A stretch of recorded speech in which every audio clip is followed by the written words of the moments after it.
जय हिंद. उद्याच्या 22 जवानांनो, कशा आहात सगळे? मस्त ना? तुमचं इंडियन आर्मीचं स्वप्न, तुमच्या आईवडिलांचं स्वप्न तुम्हाला कंप्लीट करायचं आहे आणि त्याच्यासाठी ऑफिशियल वेबसाईटवरचे क्वेश्चन पेपर सोडवणं मोस्ट इम्पॉर्टंट आहे. आपण ते क्वेश्चन पेपर घेत आहोत आणि त्याच्यामध्ये तुमची कन्सेप्ट क्लिअर करत आहोत. चला तर मग पेपर क्रमांक 5 मधला पहिला गणिताचा प्रश्न बघा. काय दिलंय? बोडो माचचा. इथून पाठीमागचे सगळे व्हिडिओ जर का पाहिले तुम्ही तर त्यामध्ये पहिला प्रश्न असाच दिलेला आहे बघा, बोडो माचचा. काय दिलंय? बेरीज आणि वजाबाकी. म्हणजे मी तुम्हाला सांगितलं होतं बेरीज वजाबाकीचे 2 नियम लक्षात ठेवायचं. समान चिन्हांची बेरीज उत्तराला समान चिन्ह आणि भिन्न चिन्हांची वजाबाकी उत्तराला मोठ्या संख्येचे चिन्ह. 2च नियम लक्षात ठेवायचे बघा. आता ह्याला चिन्ह नाही म्हणजे कोणता आहे? अधिक आहे. म्हणजे ह्या समान चिन्हांची बेरीज करूया. किती आली? 15 अधिक 16 म्हणजे किती आली? 31. आणि त्याच्यातून काय करूया? 23 वजा करूया. मग 23 वजा करायचं याच्यातून. इकडचा एक हातच्या इथं आला, इकडं 11. 11तून 3 गेले, 8 राहिले. परत पुन्हा इथं राहिले 2. मग 2तून 2 गेले 0. म्हणजे किती उत्तर आलं तुमचं? 8. ऑप्शन क्रमांक 3. एकदम साधा आहे. काय काय गणित एकदम सोपे असणार आहेत. चला नेक्स्ट, पुढचं 2 नंबरचं काय दिलंय? हा अपूर्णांक दिलाय. ह्याचे मूल्य किती? नेहमी लक्षात ठेवा, जर अपूर्णांकाची बेरीज आणि वजाबाकी आली तर काय करायचं? छेद समान करायचा. अपूर्णांकाची बेरीज वजाबाकी आली तर काय करायचं? छेद समान करायचं. एवढं लक्षात ठेवायचं. आता ह्याचा छेद 15 आहे, ह्याचा छेद 5 आहे. मग आता ह्याला किती न गुणल्यानंतर 15 होईल बघा? तर ह्याला 5 न गुणल्यानंतर 15, 5 त्रिक 15, 3 न गुणल्यावर 15 होतं. खाली 3 न गुणलं म्हणून वरती पण 3 न गुणायचं. ओके. आता इथं 15 आलं का? 5 त्रिक 15, इथं 15 आलं. हे 15 आलं तर दोघांच्या बदल्यात 1 15 लिहून घ्यायचं खाली. आणि वरती किती आहे? 6 त्रिक 18 आणि इथे किती आहे? 7. आणि दोघांच्या मध्ये चिन्ह कोणतं आहे? बेरीजचं. बेरीज असेल तर बेरीज, वजाबाकी असेल तर वजाबाकी. मग 18 आणि 7, 18 आणि 7 किती आलं? 25. किती आलं? 25. 25/15. ह्याला संक्षिप्त रूप देऊया. ह्याला किती न भाग जातोय? 5 न भाग जातोय. 5 त्रिक 15 आणि 5 5 25. किती आलं उत्तर तुमचं? 5/3 आहे का ऑप्शन मध्ये? ऑप्शन बघा, 5/3. ऑप्शन क्रमांक 3. लक्षात आलं? समजलं तुम्हाला? जर अपूर्णांक आला तर अपूर्णांकाची बेरीज वजाबाकी करताना काय करायचं? छेद समान करायचा. आणि हे प्रत्येक ठिकाणी तुम्हाला उपयोगी पडणार आहे. काळकामवेग मध्ये, नळ पाण्याच्या टाकीमध्ये, सर्व ठिकाणी तुम्हाला उपयोगी पडणार आहे छेद समान करणे. त्यामुळे छेद समान करायला शिका. चला नेक्स्ट पुढे काय दिलंय? या संख्या दिल्यात आणि यांचा काय दिलाय? महत्तम म्हणजे काय? मसावी दिलाय. काय दिलाय? महत्तम सामायिक विभाजक. मसावीला काय येतो? विभाजक शब्द येतो. विभाजक. आणि लसावीला काय येतो? विभाज्य येतो. काय येतो? विभाज्य. लघुत्तम साधारण विभाज्य आणि महत्तम सामायिक विभाजक म्हणजे मसावी. आणि इथं काय? लसावी. लसावी म्हणजे काय? LCM. ओके. मसावी म्हणजे काय? HCF.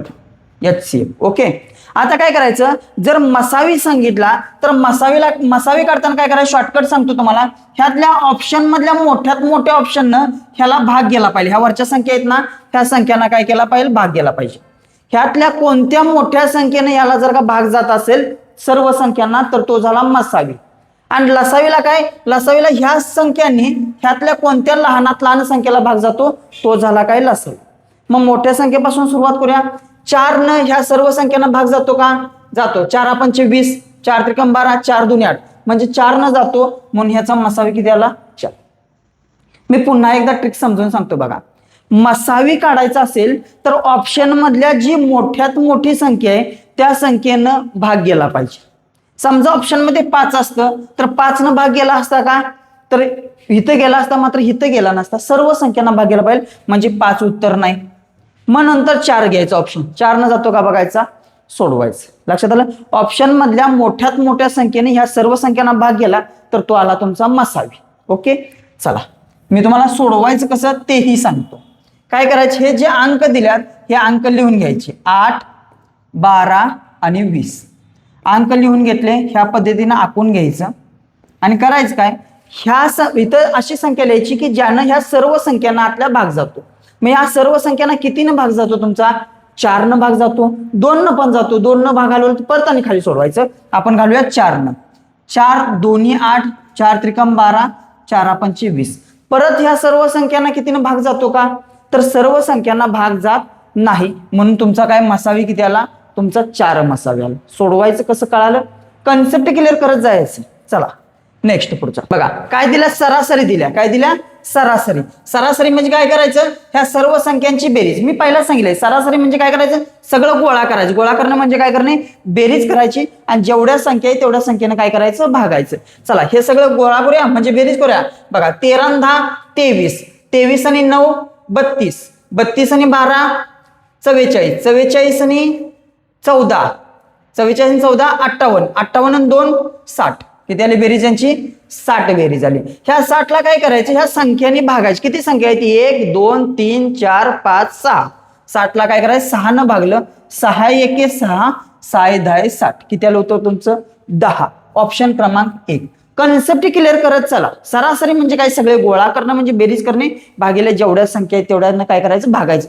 कन्सेप्ट क्लिअर झाल्या की कायमस्वरूपी तुम्हाला उपयोगी येणार आहे. कसाही प्रश्न फिरवून टाकला, सरासरी काढायला सांगितलं तर तुम्हाला येणार. चला नेक्स्ट पुढे बघ. काय दिलंय, 250चा 8% किती आहे. 250चा 8% किती आहे बघा. 250 गणित वाचता येणं मित्रांनो खूप महत्वाचं आहे. 250 चा अर्थ काय, गुणाकार. चा अर्थ काय, गुणाकार. 250चा किती, 8. किती, 8. टक्के म्हणजे भागिले 100. टक्के म्हणजे काय, भागिले 100 झालं. म्हणजे किती बघा, 250चा 8%. काय करूया, ह्याला छेद नाही म्हणजे किती असतो, ह्याला 1 छेद असतो. एवढं लक्षात राहून दे तुम्हाला. खालच्या संख्येनं वरच्या कोणत्याही संख्येला भागलं तर चालतं. म्हणजे काल शून्यानं काय केलं, वरचा 0 गेला, शून्याला 0 गेला. परत पुन्हा 5 न भाग जातो, 5 2 10, 5 5 25. खाली राहिले 2, 2 न बघा 8 ला 2 1 2, 2 चोक 8 भाग जातो. आता किती, 5 चोक 20. किती आलं तुमचं उत्तर, 20. आहे का ऑप्शन मध्ये, ऑप्शन क्रमांक 4. गणित तेव्हाच तुम्ही शिकणार आहे जेव्हा तुम्हाला शब्दांचा अर्थ कळणार आहे. बाळांनो इथं दगड जरी आला तरी त्याची मूर्ती घडणार, तरी सुद्धा त्याला वर्दी मिळणार.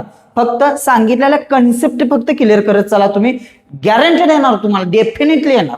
आणि जर व्हिडिओ आवडला असेल तर लवकर लाईक करा, तुमच्या मित्रांना अवश्य शेअर करा, सबस्क्राईब केलं नसेल सबस्क्राईब करा, तरच तुम्हाला पुढचे व्हिडिओ तुम्हाला येत राहतील. चला नेक्स्ट काय दिलं या ठिकाणी, गुणोत्तर प्रमाणावरचा प्रश्न आहे. गुणोत्तर प्रमाणावरचा प्रश्न आहे. काय दिलाय, एस बी 1:2 आहे, बी सी 3:4 आहे, तर ए बी सी चे गुणोत्तर किती. काय करायचं, ए बी सी हे 3 दिलेत, ए बी सी चे गुणोत्तर असं लिहून घ्यायचं. ठीक आहे. त्याच्यानंतर काय सांगितलं, ए आणि बी किती झालंय, 1 आणि 2. ए आणि बी किती दिलाय, 1:2. त्याच्या खाली ते लिहून घेतलं. परत काय दिलंय, बी आणि सी किती दिले, 3:4. बी आणि सी, बी किती दिलाय 3 आणि सी किती दिलाय 4, 3:4 आहे असं लिहून घेतलं. मी परत पुन्हा सांगलो, ए बी सी लिहून घ्यायचा. एस बी किती आहे, 1:2 आहे आणि बी सी किती आहे, बी सी किती आहे 3:4. एका खाली एक लिहून घेतलं, रेष मारायची. जर 3 आलं तरी पण असं करायचं, जर 4 जण एबीसीडी आले तरी पण सेमच करायचं, काहीही टेन्शन घ्यायचं नाही. बघा आता ह्या ठिकाणी पुढे रिकाम्या जागा आहेत, मग इथं काय करायचं, ह्या लाईन मधला कोण आहे, ह्या लाईन मधला कोण आहे तर 2 आहे, 2 लिहून टाकायचा. परत ह्या लाईन मधला कोण आहे 3, तो इकडे रिकाम्या जागेमध्ये भरून टाकायचा. आता जे आलं त्यांचा गुणाकार करायचा, 3 1 3, 3 2 6, 4 2 8. लक्षात आलं. आता जर संक्षिप्त रूप जायचं असेल तर द्यायचं, भाग द्यायचा, संक्षिप्त रूप करायचं. जात नसेल तर आहे असं तुमचं उत्तर आलं. 3 6 8 आहे का ऑप्शन. ऑप्शन बघा पहिलाच ऑप्शन 3 6 8. कन्सेप्ट नीट समजून जर का घेतली तर पुढे जाऊन या टाइप मध्ये कसंही गणित आलं तर डेफिनेटली तुम्हाला सुटणार, गॅरंटेड सुटणार. चला नेक्स्ट पुढचं गणित बघू. काय दिलंय, डी हे यश ची थेट प्रमाणात आहे. आता बघा थेट प्रमाणात म्हणजे काय, व्यस्त प्रमाणात म्हणजे काय, व्यस्त प्रमाणात. 2 शब्द ह्या ठिकाणी देतील, एक तर व्यस्त प्रमाण देतील, नाहीतर काय देतील, समप्रमाण देतील, नाहीतर काय देतील, समप्रमाण देतील. मी दोन्हीही काय करायचं ते सांगतो तुम्हाला, शब्दांचा अर्थ बघून घ्या. थेट प्रमाण जेव्हा असतं तेव्हा भागाकार घ्यायचं, काय करायचं भागाकार, आणि समप्रमाण जेव्हा असतो तेव्हा दिलेल्या संख्यांचा गुणाकार घ्यायचं, एवढंच लक्षात ठेवा. जर यस किती दिलाय 36 आणि डी किती दिलाय 6 असेल तर पहिलं वाक्य लिहूया. काय करायचं, भागाकार सांगितलाय, मग भागाकार काय केला, 36 खाली लिहिला यस आणि डी किती दिलाय, डी दिलाय 6, म्हणजे इकडे मिळालेला यस इकडे लिहिला डी. तुमचं काही खालीवर झालं तरी चालते, काही अडचण नाही. फक्त काय करायचं, व्यस्त प्रमाण असेल तर भागाकार करायचा. तरचा अर्थ काय? बरोबर. मी अगोदरही सांगितले तुम्हाला.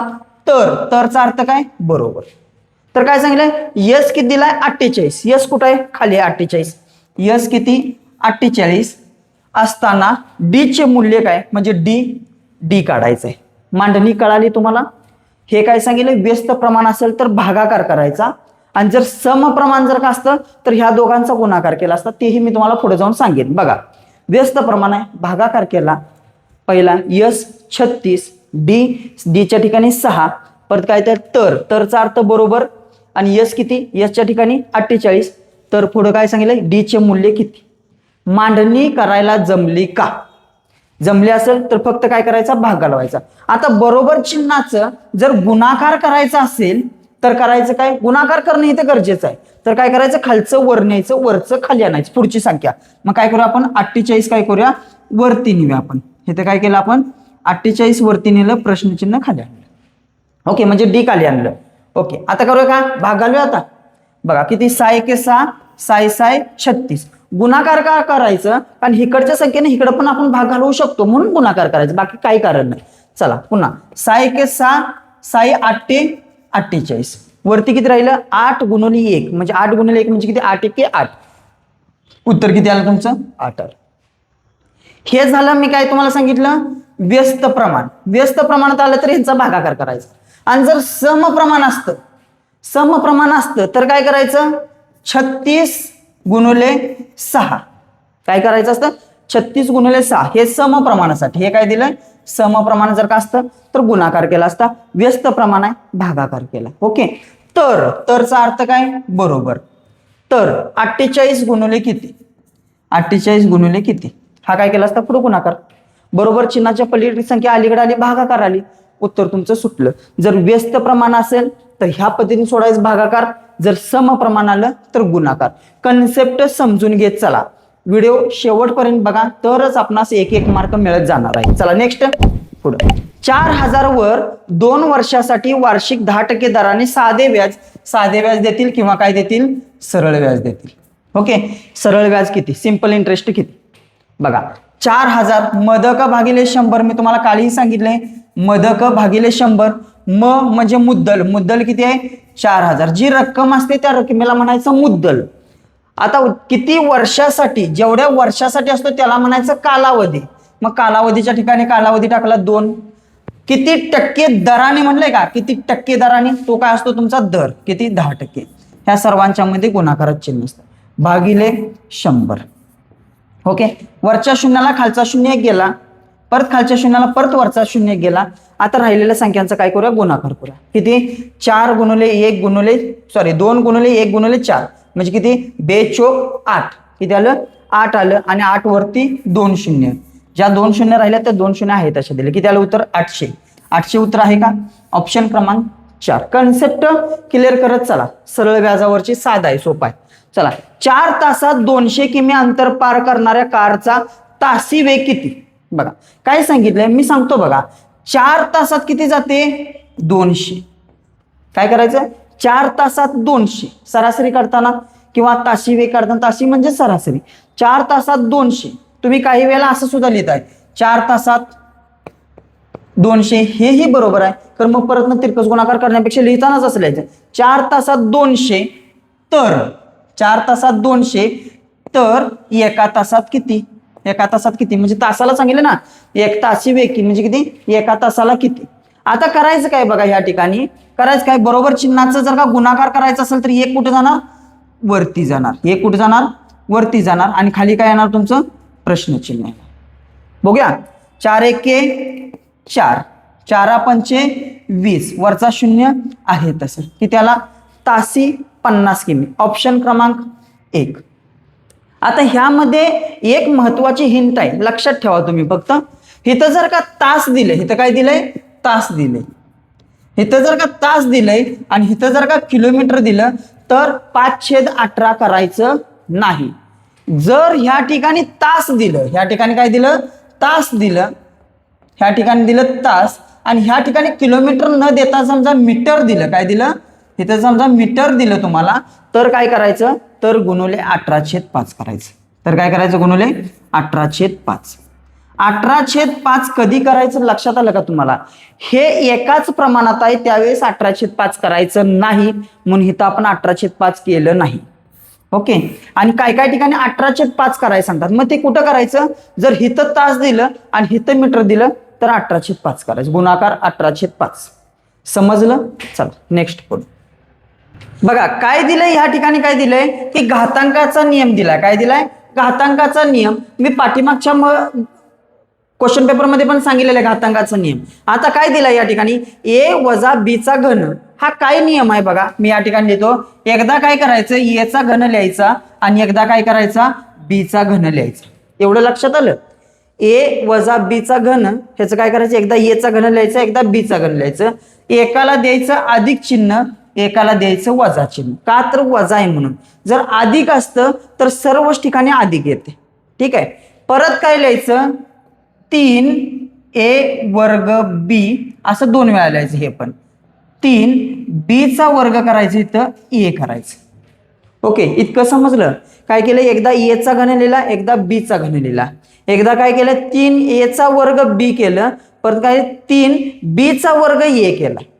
ठीक आहे बघा. किंवा b नंतर केला तरी सुद्धा चालतो, दोन्हीचा पण अर्थ एकच येतो. म्हणजे काय येतो, इथं a केला आणि इथं जर का b चा वर्ग केला तरी पण चालतो. म्हणजे एकदा a चा वर्ग करायचा, इथं एकदा b चा वर्ग करायचा, बाकीच काही नाही. एकाला काय करायचं, वजा चिन्ह द्यायचं आणि एकाला काय करायचं, अधिक चिन्ह. हे झालं तुमचं उत्तर आलं. कुठं आहे बघा हे उत्तर? a चा घन, a चा घन तिन्हीत पण आहे, परत न वजा चिन्ह किंवा अधिक वाला गेला, हा अधिक वाला गेला. चला पुन्हा काय दिलं, अधिक 3a वर्ग b आणि इथं काय दिलं, a b चा वर्ग वजा घन, म्हणजे ऑप्शन क्रमांक 1.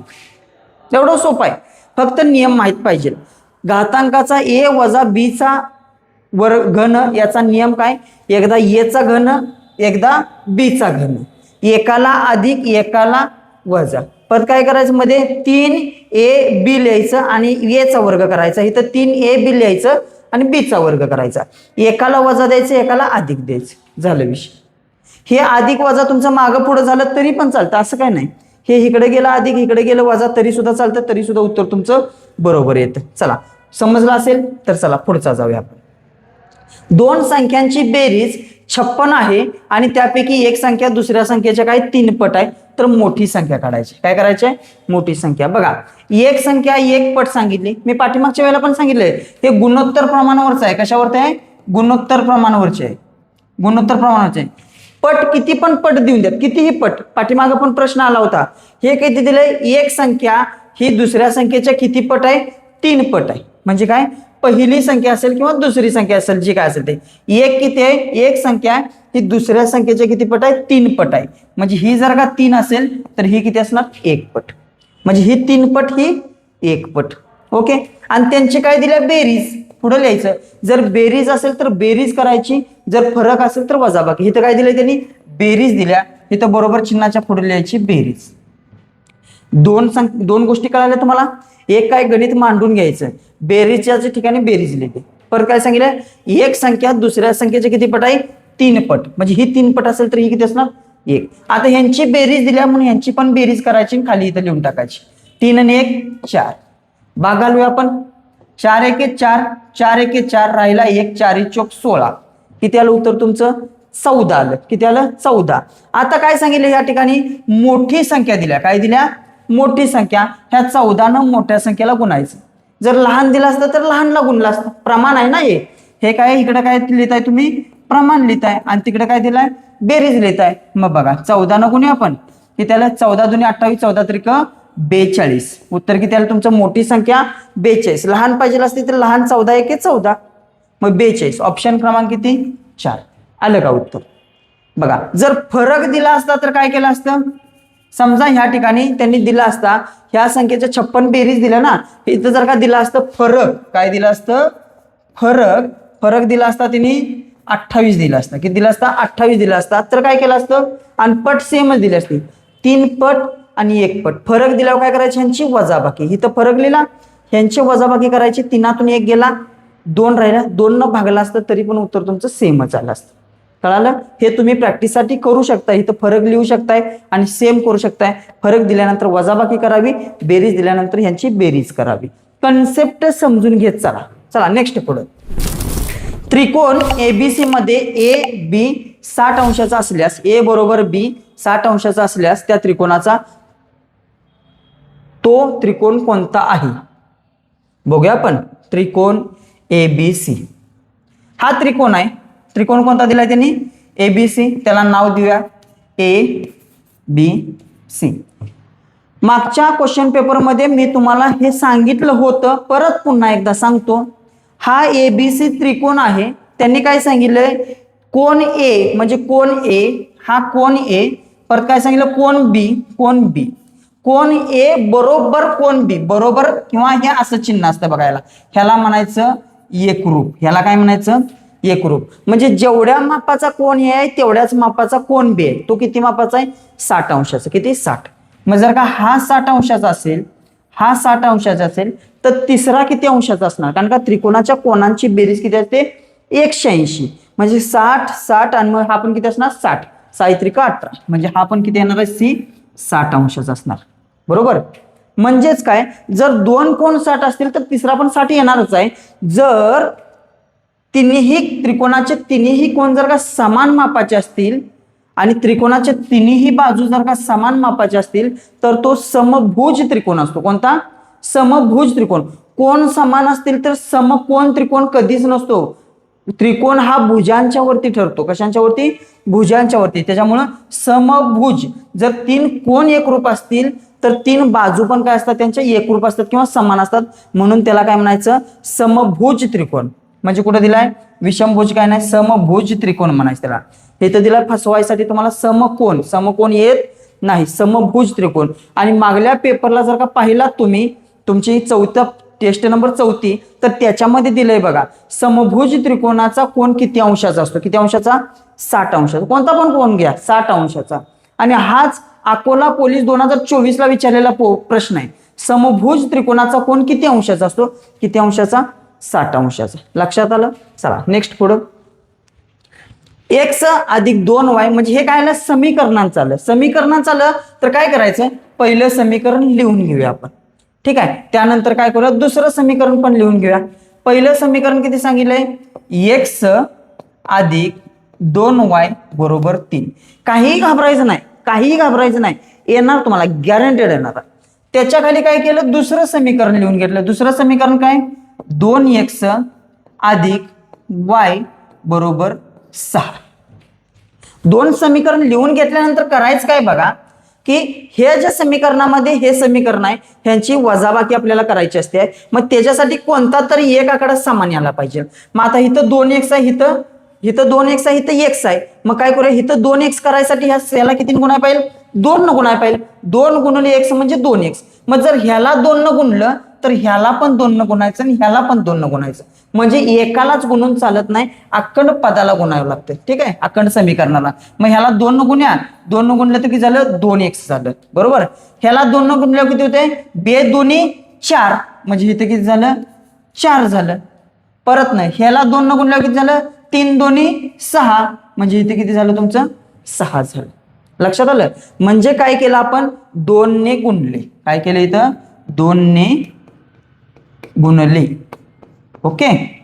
आता काय करूया? आता ह्याच्यातून वरच्या समीकरणातून खालचं समीकरण वजा करूया. ठीक आहे. 2x मधून 2x केला, किती राहिलं? काहीच नाही राहिलं. 2x ला 2x जातं म्हणजे 0x म्हणजे काय? 0 राहिला. परत ना बघा, 4y मधून y गेला म्हणजे राहिले किती? 3y राहिले. 4y मधून 1y गेला, किती राहिलं? 3y राहिलं. ओके. आणि 6 मधून 6 गेलं, किती राहिलं? 0 राहिलं. मग 3y ची किंमत 0 तर एका y ची पण किंमत 0च असणार. एका y ची पण किंमत 0, 2y ची पण किंमत 0, 3y ची पण किंमत 0च. म्हणजे y ची किंमत किती आली तुमची? 0. ओके. जर y ची किंमत 0 आली म्हणजे इकडे दिलाय y. 0 कुठं आहे? एक हित आहे आणि एक हित आहे. दोन्हीपैकी एक ऑप्शन आहे. हा गेला, हा गेला. ठीक आहे. आता काय करूया? ह्या ठिकाणी y ची किंमत आपण घालून बघूया. बघा, y ची किंमत किती घातली? इथं 0 घातली. इथं घाला किंवा इथं घाला तुम्ही. y ची किंमत इथं घातली, काय केली? 0 घातली. म्हणजे 2y ची किंमत किती? 0. मग 0 आणि किती बरोबर 3 येणार आहे. शून्यात किती मिळवलं? 3 येणार आहेत. शून्यात 3 मिळवला तर उत्तर काय येणार आहे? 3 येणार आहे. म्हणजे x ची किंमत किती आली तुमची 3, y ची किंमत किती 0. मग x ची किंमत 3 बघा कुठं आहे, x ची किंमत 3, y ची किंमत 0. ऑप्शन क्रमांक 1. जेव्हा तुम्ही समजून घेणारा आणि त्याच्यावरती एक 10 जरी प्रश्नपत्रिका तुम्ही ह्या पद्धतीच्या जर का सोडवल्यात, 10 प्रश्नपत्रिका, तर सगळं तुमचं परफेक्ट होणार आहे. चला नेक्स्ट, त्यासाठी काय करायला पाहिजे, आपण व्यवस्थित अगदी लिहून घेऊन त्याच्यावरती क्वेश्चन सोडवणे, या सर्व गोष्टी आपल्याला करणं गरजेचं आहे. कन्सेप्ट समजून घ्या फक्त. हे तर काय सांगितलंय, घनाची बाजू 6 सेमी असल्यास त्याचे पृष्ठफळ काढायला सांगितले. काय सांगितलंय, पृष्ठफळ. आता ह्या ठिकाणी जर का आकृती जर का पाहिली तुम्ही, हा जर का पाहिला घन, ठीक आहे, ब्लॅक कलरचा आला, थांबा मी दुसरा घेतो कलर बदलून. हा जर का घन जर का पाहिला तुम्ही, रेड कलर घेऊया आपण. घन, रेड पण नको, रेड पण चांगला दिसत नाही, तर काय करूया आपण, दुसरा कलर घेऊ. कोणता घेऊ, हा बघू. ठीक आहे, ओके. हा घन जर का पाहिला तुम्ही, तर घनाला बाजू किती असतात, घनाला बाजू बघा, ही एक बाजू झाली तुमची, ही एक, ही किती झाली 2 झाली, हा किती झाला 3 बाजू झाली. तशीच बॅक साईडला इकडे एक झाली 4, इकडे एक झाली 5 आणि खाली एक झाली 6. घनाला बाजू किती असतात 6. आणि घनाचं पृष्ठफळ काढताना करायचं काय असते, 6 गुणुले बाजूचा वर्ग. 6 गुणुले बाजूचा काय करायचा, वर्ग करायचा. ठीक आहे. आता 6 बाजू आहेत, ह्या एकूण बाजू किती आहेत घनाला 6, म्हणून हे 6च घ्यायचं, कायम 6च घ्यायचं, एवढं लक्षात ठेवायचं. गुणुले बाजू किती दिल्या, बाजू पण योगायोगाने 7 सेंटीमीटर दिल्या. हे ते कितीही देतील, 8 देतील, 10 देतील, काहीही देऊन द्यात, त्याचा काय करायचा, वर्ग करायचा. मग 6चा वर्ग किती, 6चा वर्ग 36, म्हणजे काय आलं तुमचं 36 गुणुले 6. मग 36 गुणुले 6 करा तुम्ही, 36 गुणुले 6, 6 6 36, लिहून टाकलं 6, आचाला 3, 6 त्रिक 18, 18 आणि 3 19, 20 आणि 21, किती आलं तुमचं 21. उत्तर किती आलं तुमचं 216 चौरस सेंटीमीटरचा वर्ग. 216 चौरस सेंटीमीटरचा वर्ग. ऑप्शन क्रमांक 2. लक्षात आलं. चला नेक्स्ट पुढं झाले, संपले. मित्रांनो, जर तुम्हाला हा व्हिडिओ आवडला असेल, याच प्रकारचे पुढचे व्हिडिओ तुम्हाला बघायचे असेल, तर लाईक करा, सबस्क्राईब करा, तुमच्या मित्रांना अवश्य शेअर करा. जर तुम्ही लाईक केलं तर मलाही ऊर्जा मिळते की तुम्हाला चांगलं चांगलं ह्याच्यापेक्षा ॲडव्हान्स द्यायचं, तुमच्या कन्सेप्ट क्लिअर करायच्या. आणि जर तुमच्या कन्सेप्ट क्लिअर झाल्या तर ह्या वर्षी ट्रेनिंगला जाण्याशिवाय तुम्हाला कोणीही रोखू शकत नाही. तुम्ही डेफिनेटली 100% ट्रेनिंगला जाणारा. ठीक आहे. ऑल द बेस्ट मित्रांनो, धन्यवाद.